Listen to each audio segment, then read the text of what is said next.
사랑하는 여러분, 오늘 추수감사주일입니다. 우리 오늘 함께 나누실 말씀은 출애굽기 16장입니다.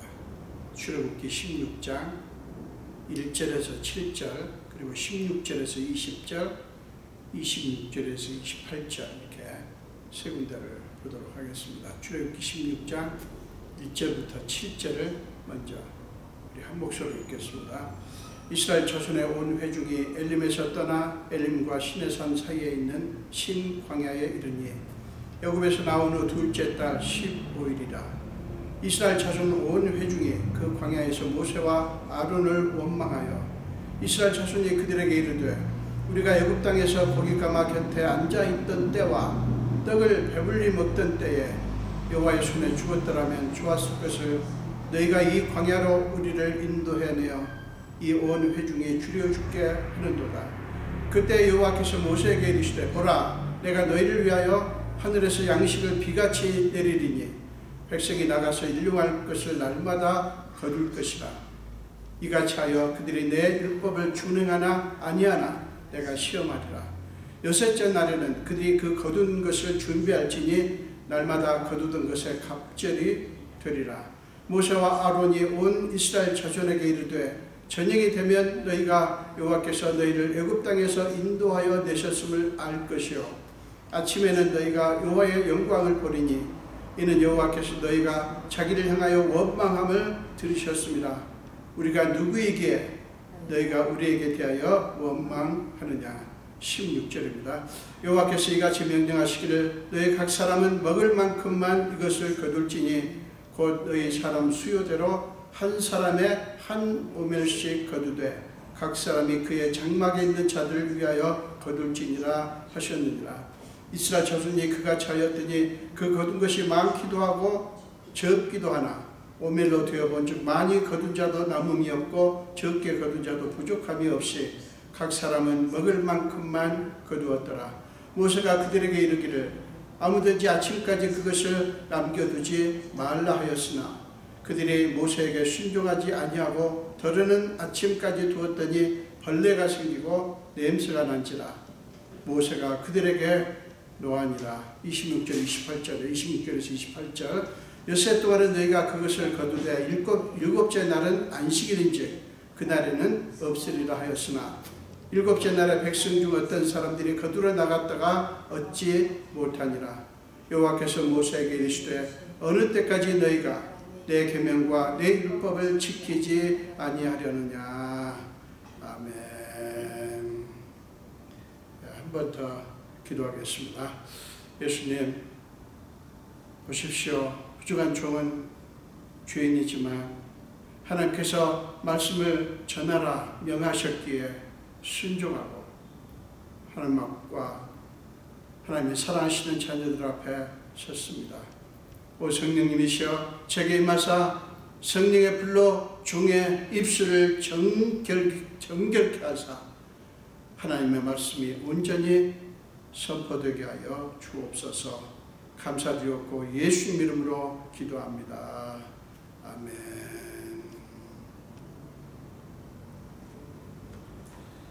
예, 오늘 함께 봉독하실 말씀으로 하나님의 공급하심을 신뢰하라 라는 제목으로 함께 은혜를 나누겠습니다. 오늘 추수감사절을 맞아서 저는 이스라엘 백성들이 광야들을 지날 때 하나님께서 그들을 위해서 먹을 것을 공급해 주셨는데 굉장한 기적을 행하사 그렇게 하셨다는 이야기를 함께 나누려고 합니다. 하나님께서는 광야에서 메추라기와 만나로 이스라엘을 먹이셨습니다. 저녁에는 메추라기가 와서 진에 덮이고 아침에는 만나가 광야 지면에 덮이게 하신 것입니다. 그곳이 광야인지라 그들로서는 양식을 비롯하여 아무것도 구할 수 없었죠. 그렇지만 그들을 애굽에서 건져내신 하나님이 그들에게 먹을 양식을 주셨던 거예요. 광야에서의 그들의 삶은, 이스라엘 백성들의 삶은 한편으로는 불편하고 불안할 수밖에 없는 삶이었지만 그때 그들의 삶은 하나님이 신실하게 인도해 주신 삶이었어요. 그러니까 이스라엘 백성들이 광야를 지날 때 삶은 그 특징이 있어요. 하나님께서 신실하시게 그들을 인도하셨고, 이스라엘 백성들은 하나님께 온전히 붙어 있을 수밖에 없고, 하나님을 의지할 수밖에 없는 그런 삶이었다는 거예요. 여러분, 오늘 이야기는 백성들의 원망으로부터 시작되었습니다. 왜 원망했죠? 애굽을 떠난 지 한 달이 지났을 때 그들이 갖고 나왔던 양식이 떨어진 거예요. 그래서 그들은 불안했고, 그 불안 때문에 자기들의 지도자 모세와 아론을 원망하기 시작합니다. 자, 2절과 3절을 보세요. 이스라엘 자손 온 회중이 그 광야에서 모세와 아론을 원망하여 이스라엘 자손이 그들에게 이르되, 우리가 애굽 땅에서 고기 가마 곁에 앉아있던 때와 떡을 배불리 먹던 때에 여호와의 손에 죽었더라면 좋았을 것을 너희가 이 광야로 우리를 인도해내어 이 온 회중이 줄여 죽게 하는도다. 여러분, 이들이 원망하는 내용을 한번 보세요. 불안하니까 원망하는 마음이 드는 건 그렇다 치더라도 여러분, 과장이 심하지 않습니까? 애굽에서 노예 생활을 할 때 고기 가마 곁에 있으면서 떡을 배부르게 먹었다고 합니다. 여러분, 이게 말이 됩니까? 노예들이 뭘 배부르게 먹어요? 그리고 모세와 아론이 자기들을 광야로 끌어내서 죽게 한다고 원망합니다. 여러분, 양식 때문에 불안해하는 건 이해한다고 해도 자기들의 지도자를 희생양으로 삼으면 양식 문제가 해결이 됩니까? 더 기가 막힌 거짓말은 애굽에서 잘 먹고 있던 때에 하나님의 손에 죽었더라면 좋았을 거라고 합니다. 여러분, 지금 그들은 안 죽고 싶어서 지금 이 난리를 치는 것 아닙니까? 죽을까 봐. 여러분, 사람들은 너나 할 것 없이 고통스러운 상황을 만나면 누군가를 희생양으로 삼습니다. 자기에게 힘든 일이 일어난 데 대한 분노 때문에 누군가를 희생양으로 삼아서 비난을 하는 거예요. 그래야 뭔가 분노가 가라앉는다고 그렇게 생각을 하는 거죠. 백성들의 원망에 대해서 하나님이 어떻게 응답하십니까? 자, 4절, 5절을 보십시오. 보라, 내가 너희를 위하여 하늘에서 양식을 비같이 내리리니 백성이 나가서 일용할 것을 날마다 거둘 것이라. 이같이 하여 그들이 내 율법을 준행하나 아니하나 내가 시험하리라. 자, 이 말씀이 흥미롭습니다. 이제 차차 좀 같이 나눠보겠습니다. 6째 날에는 그들이 그 거둔 것을 준비할지니 날마다 거두던 것에 갑절이 되리라. 여러분, 이렇게 말씀하시는 하나님이 이상하지 않습니까? 아니, 원망하는 백성들에게 뭐가 좋다고 하늘에서 양식을 비같이 내려주신다고 하십니까? 여러분, 6절에서 모세가, 8절에서 오늘 본문에 읽지는 않았습니다만 8절에서 모세가 한 말을 보세요. 여호와께서 저녁에는 너희에게 고기를 주어 먹이시고 아침에는 떡으로 배불리시리니 이는 여호와께서 자기를 향하여 너희가 원망하는 그 말을 들으셨습니다. 이렇게 말씀합니다. 여러분, 이 말씀이 좀 이상하죠? 백성들이 원망하는 말을 들으시고 그들에게 고기와 떡으로 배불리실 거라고 말씀하는 것입니다. 그들이 원망을 했기 때문에 하나님이 그렇게 해주신 것입니까? 아니에요. 이게 이 하나님의 역사하심이 강조하는 게 있어요. 그게 뭡니까? 그것은 그들을 긍휼히 여기시는 하나님의 마음을 강조하는 것입니다. 그들을 긍휼히 여기시는 하나님의 마음, 그들의 원망을 뛰어넘어서 역사하시는 하나님의 긍휼하심, 그거를 보여주는 거예요. 하나님께 대한 믿음이 없다 보니까 자기들의 불안을 그런 식으로 내뱉었지만 그럼에도 불구하고 하나님은 그들을 긍휼히 여기신 거예요. 그들의 불신앙에도 불구하고 하나님은 그들을 위한 계획을 거두지 않으신 것입니다. 여러분, 다윗은 자기 백성들을 위한 하나님의 사랑을 시편 103편에서 이렇게 노래합니다. 시편 103편 8절에서 11절을 14절을 보겠습니다. 시편 103편 8절에서 14절입니다. 여호와는 긍휼이 많으시고 은혜로우시며 노하기를 더디하시고 인자하심이 풍부하시도다. 자주 경책하지 아니하시며 노를 영원히 품지 아니하시리로다. 우리의 죄를 따라 우리를 처벌하지는 아니하시며 우리의 죄악을 따라 우리에게 그대로 갚지는 아니하셨으니 이는 하늘이 땅에서 높음같이 그를 경외하는 자에게 그의 인자하심이 크심이로다. 동이 서에서 먼 것 같이 우리의 죄과를 우리에게서 멀리 옮기셨으며 아버지가 자식을 긍휼히 여김 같이 여호와께서는 자기를 경외하는 자를 긍휼히 여기시나니 이는 그가 우리의 체질을 아시며 우리가 단지 먼지뿐임을 기억하십니다.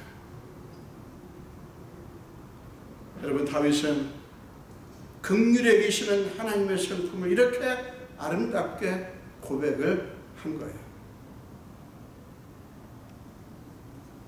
여러분, 이스라엘 백성들의 원망에 대한 하나님의 응답에서 우리가 또 한 가지 주목해야 될 내용이 있습니다.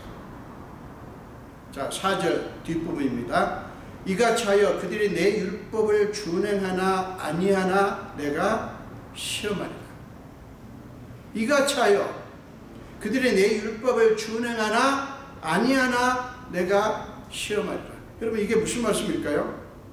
이거를 알기 위해서는 하나님의 율법을 준행하는 것이 무엇을 의미하는 것인지를 우리가 알 필요가 있습니다.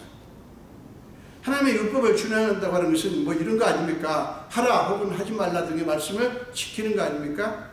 그렇다면 말씀을 지킨다고 하는 것은 무엇을 의미하는 것일까요? 자, 우리 마가복음 10장을 한번 보겠습니다.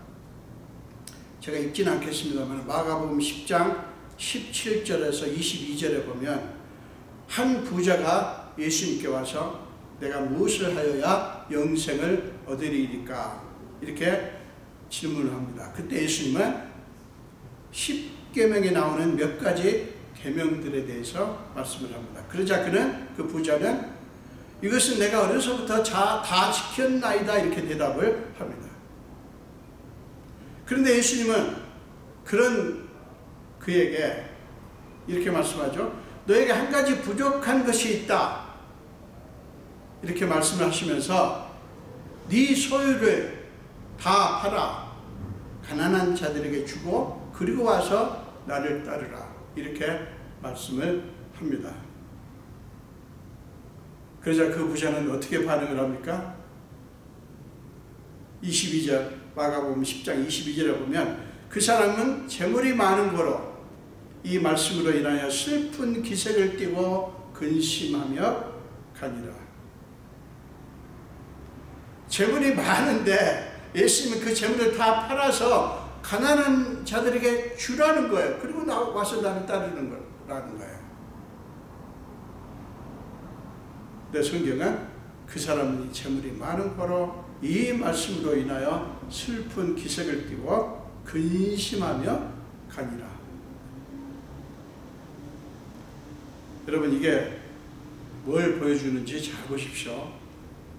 그는 하나님의 계명을 다 지켰습니다라고 말했지만 예수님을 보시기에는 그는 하나님의 율법을 준행한 것이 아닌 거예요. 예수님은 왜 그렇게 보셨을까요? 그는 자신이 가진 소유나 명성이나 지혜나 지식이나 권세를 하나님보다 더 소중한 자리에 두고 있는 그 부자의 본심을 예수님은 보신 거예요. 그는 다른 모든 것들은 다 포기할 만큼 하나님을 소중히 여기는 것이 아니라는 사실을 그 부자에게서 보셨다는 거예요. 그 부자 청년은 분명히 하나님의 율법대로 행위는 했겠지요. 그렇지만 그의 중심은 하나님보다 자신의 소유를 더 소중히 여기고 그 소유를 사랑한 거예요. 따라서 그는 하나님의 율법을 준행한 것이 아니었던 거예요. 자, 하나님 말씀을 우리가 지킨다? 하나님 말씀으로 대로 순종한다고 하는 의미가 무엇인지 아시겠죠? 이게 그냥 행위로 지키는 것이 다가 아니라는 거예요. 결국 4절 후반부 이같이 하여 그들이 내 율법을 준행하나 아니하나 내가 시험하리라 라는 말씀은 그들이 원망함에도 불구하고 하나님이 그들을 위해서 하늘에서 양식을 비같이 내려서 백성들이 나가서 훌륭한 양식을 날마다 거두게 하심으로써, 자, 잘 보세요. 그렇게 하심으로써 하나님이 하신 말씀과 그 말씀을 하신 하나님께 대한 그들의 마음을 알아보시겠다고 하는 말씀인 거예요. 그런 기적의 체험을 통해서 자기들이 하나님이 그런 분이라는 사실을 믿고 그분을 붙들고 의지하고 사랑하게 되기를 바라신 거예요. 그러면 상황이 어려워질 때 불신앙에 빠져서 불안해하거나 원망하지 않을 수 있기 때문에 하나님은 그렇게 하신 거예요. 여러분, 마음은 없어도 사랑은 없어도 행위만 있으면 진실로 행한 것입니까? 마음은 없어도 겉으로 행위만 보여주면 진실로 행한 것이냐고요? 아니에요. 하나님을 믿으면, 그분을 사랑하면 어떤 신앙 행위를 할 때 그 행위를 통해서 하나님과 더 가까워지게 돼 있어요. 진실로 하나님을 믿고 그분을 사랑하면, 그런 가운데 우리가 신앙 행위를 하면 어떤 신앙 행위를 할 때마다 그 행위를 통해서 우리가 하나님과 더 가까워지는 거예요. 그게 진실을 행하는 거예요. 행함으로 하나님과 더 친밀해지고 하나님께 더 가까워지는 거예요. 그게 행하는 거예요. 여러분, 신명기 8장 2절 3절 말씀을 보십시오. 신명기 8장 2절과 3절입니다. 네 하나님 여호와께서 이 40년 동안에 네게 광야길을 걷게 하신 것을 기억하라. 이는 너를 낮추시며 너를 시험하사 네 마음이 어떠한지 그 명령을 지키는지 지키지 않는지 알려 하십니다. 너를 낮추시며 너를 줄이게 하시며 또 너도 알지 못하며 네 조상들도 알지 못하던 만나를 내게 먹이신 것은 사람이 떡으로만 사는 것이 아니요 여호와 입에서 나오는 모든 말씀으로 사는 줄을 내가 네가 알게 하려 하십니다. 여호와 입에서 나오는 모든 말씀으로 사는 줄을 너희가 알게 되기를 원한다는 말씀이에요. 사랑 여러분, 하나님의 관심은 우리 행위의 겉모양이 아니라 우리 마음에 있습니다. 하나님의 관심은 우리의 행위의 겉모습이 아니에요. 우리 마음이에요. 우리 마음. 하나님은 하나님을 향한 우리 마음이 어떠한지, 지금 행위는 저렇게 문제없이 하는데 그 마음은 어떠한지를 보신다는 거예요. 그러니까 우리의 행위를 보고 잘한다 못한다 이렇게 생각하시는 게 아니라 우리 마음이 어떠한가를, 저 행위를 하는데 그 마음이 뭔가 이거를 보시기를 원한다 하는 거예요. 여러분, 하나님은 이스라엘 백성들에게 일용할 양식을 비같이 내려주시면서 그들이 양식만이 아니라 양식을 주시는 하나님을 주목하고 사람이 육신의 양식으로만 사는 것이 아니라 하나님의 말씀으로 산다고 하는 것을 깨닫게 하시는 거예요. 이 하나님이 양식을 공급하시는 것을 이들이 경험하잖아요. 자기들이 거둔 게 아닌데 하나님께서 주시는 양식을 날마다 거두러 가요. 그러면서 그들이 하나님의 은혜가 이렇게 놀랍다. 하나님께서 우리에게 이렇게 우리를 사랑하시는구나. 이거를 알기를 원하신다는 거예요. 그러므로 양식만으로 사는 게 아니구나. 우리가 하나님의 은혜가 필요하고 하나님의 사랑을 입어야 되는구나. 이거를 알게 되기를 원하신다는 말이에요. 여러분 이해가 되시죠? 자, 6절 7절 말씀을 보십시오. 모세와 아론이 저녁이 되면 너희가 여호와께서 너희를 애굽 땅에서 인도하여 내셨음을 알 것이요 아침에는 너희가 여호와의 영광을 보리니 라고 말씀합니다. 사랑 여러분, 하나님의 백성들에게 양식을 공급하시는 목적이 바로 그것이었던 거예요. 영광을 보리라. 그런데 여러분, 하나님께서 자기 백성들에게 먹을 양식을 공급하시는 데 있어서 얼마나 세밀하신가를 보여주는 놀라운 사실이 있습니다. 16절, 17절을 보세요. 여호와께서 이같이 명령하시기를 너희 각 사람은 먹을 만큼만 이것을 거둘지니 곧 너희 사람 수요대로 한 사람의 한 오멜씩 거두되, 이 한 오멜은 약 2리터입니다. 한 오멜씩 거두되 각 사람이 그의 장막에 있는 자들을 위하여 거둘지니라 하셨느니라. 이스라엘 자손이 그같이 하였더니 그 거둔 것이 많기도 하고 적기도 하나. 자, 이 말씀이 강조하는 것이 뭡니까? 가족 숫자대로 먹을 만큼만 거두라는 거예요. 그리고 하나님은 그 양까지 구체적으로 말씀합니다. 한 사람당 한 오멜씩, 약 2리터씩. 하나님의 공급하심의 법칙은 먹을 만큼의 법칙이에요. 그러니까 먹을 양에서 모자라지 않게 라는 거예요. 먹을 만큼의 법칙이에요.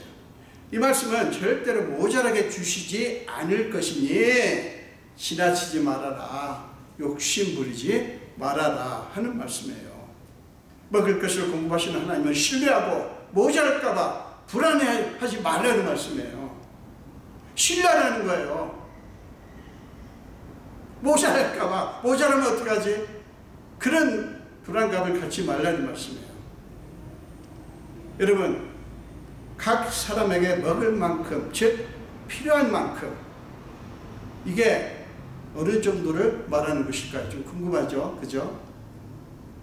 도대체 각 사람에게 먹을 만큼, 필요한 만큼, 이게 어느 정도를 말하는 것일까요? 여러분, 이에 대해서 객관적인 기준이 있을까요? 어떤 사람에게는 먹을 만큼인 것이 또 다른 사람에게는 턱없이 모자랄 만큼이 될 수도 있지 않습니까?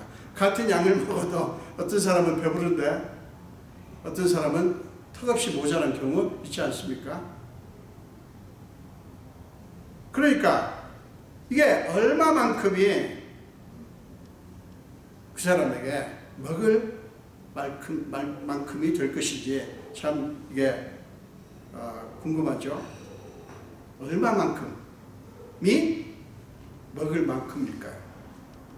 바울은 그것을 자족하는 마음, 즉 먹을 것과 입을 것이 있으니 족한 줄로 아는 마음이라고 정의합니다. 자, 이게 여러분 참 중요하면서 이해하기가 좀 힘든 구절입니다. 자, 디모데전서 6장 6절에서 9절 말씀을 보겠습니다. 디모데전서 6장 6절에서 9절입니다. 그러나 자족하는 마음이 있으면 경건은 큰 이익이 되느니라. 자, 이 말씀이 뭐냐면 자족하는 마음이 있으면 경건은 큰 이익이 되느니라. 이 말씀은 만족하는 마음으로 경건하게 사는 사람에게 신앙은 큰 유익이 된다라는 뜻이에요. 만족하는 마음으로 경건하게 사는 사람에게 신앙은, 그런 사람에게 신앙은 큰 유익이 된다라는 뜻이에요.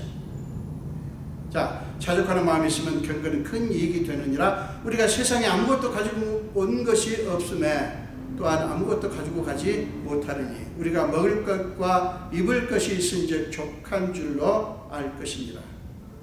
부하려 하는 자들은 시험과 울무와 여러 가지 어리석고 해로운 욕심에 떨어지나니 곧 사람으로 파멸과 멸망에 빠지게 하는 것이라. 자, 이 말씀을 어떻게 생각되십니까? 여러분 중에는 분명히 이 말씀에서 부자가 되고자 하는 욕구 자체를 죄악시하는 것처럼 느끼면서 거부감을 가지는 분들이 있으실 것이라고 생각됩니다. 여러분, 바울은 부하게 되는 것 자체를 부정하고 거부하라고 말씀하시는 게 아니에요.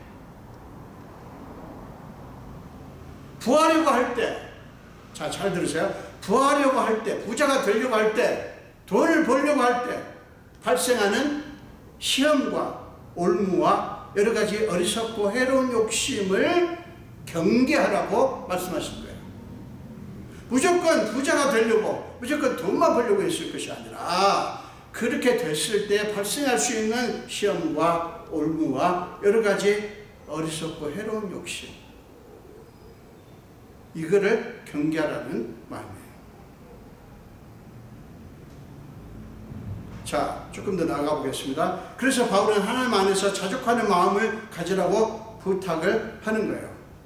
돈을 벌어서 부하려고 할 때, 이게 자체가 나쁜 게 아닙니다. 잘 들으세요. 돈을 벌어서 부하려고 할 때 그것을 위한 동기와 방법과 결과에 대해서 주의하라는 말씀이에요.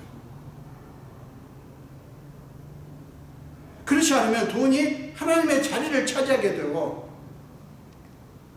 결국 비극적인 파멸에 이르게 된다고 하는 것을 경고하는 말씀이에요. 아셨죠? 지금 바울이 부자가 되려고 하는 것은 무조건 지금 죄악시하거나 부정하는 것 아닙니다. 뭐를 주의하라고요? 돈이 하나님 자리를 차지하지 않도록 하라는 거예요. 여러분, 가난하게, 부부가 가난하게 살 때는 열심히 하나님을 섬기다가 부자가 되고 나서, 돈을 모으고 나서 이만하면 정말 풍부하게 잘 먹고 행복하게 살 수 있는데 오히려 더 욕심에 이끌리고 하나님도 버리고 신앙도 버리고 그런 분들이 얼마나 많습니까? 지금 그런 얘기를 지금 바울이 하는 거예요. 그 인간의 현실을 알기 때문에 그렇게 경고를 하는 거예요. 여러분, 사랑하는 여러분, 우리가 부를 추구할 때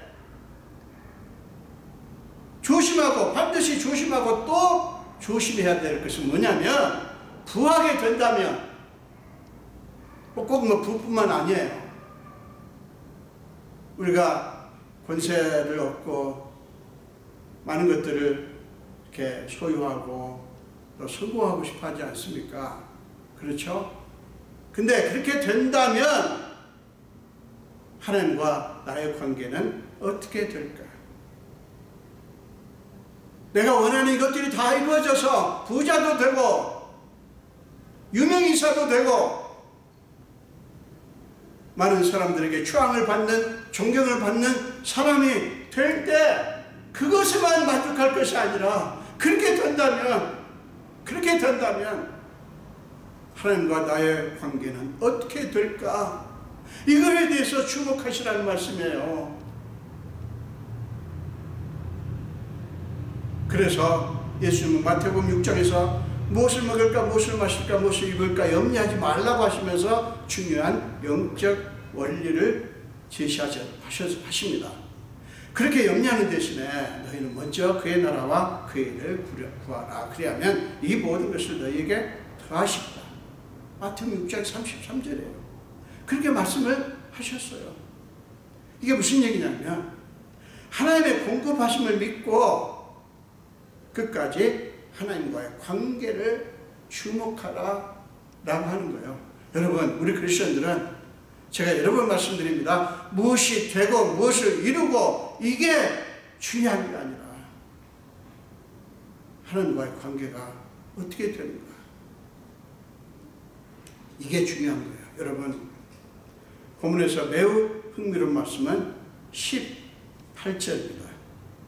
오멜로 되어본 즉 많이 거둔 자도 남음이 없고 적게 거둔 자도 부족함이 없이 각 사람은 먹을 만큼만 거두었더라. 모두에게 공평해서 아무런 불평이나 원망이나 시비가 일어나지 않도록 거두었다는 말씀이에요. 이제 모세는 그들에게 아주 중요한 주의사항을 말씀합니다. 19절 그리고 26절, 27절 말씀입니다. 아무든지 아침까지 그것을 남겨두지 말라. 아침까지 그걸 거둔 것을 남겨두지 말라. 그 다음에 26절입니다. 엿새 동안은 너희가 그것을 거두되 일곱째 날은 안식일인지 그날에는 없으리라 하였으나 일곱째 날에 백성 중 어떤 사람들이 거두러 나갔다가 얻지 못하니라. 여러분, 너무 이해가 되죠? 그죠? 저도 이 말씀을 준비하면 다시 한번 생각해 봤어요. 나도 이거 거두러 가는 거 아닐까? 일곱째 날에?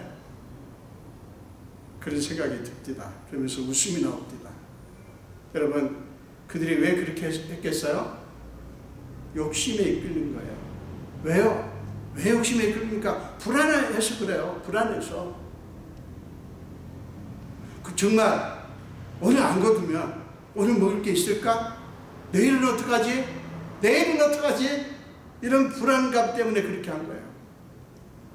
자, 거둔 것을 아침까지 남겨둔 것이나 일곱째 날에는 거둘 것이 없을 것이라고 분명히 말씀을 했는데도 불구하고 거두러 나간 것이나 다 불안해서 욕심에 이끌려서 그렇게 한 거예요.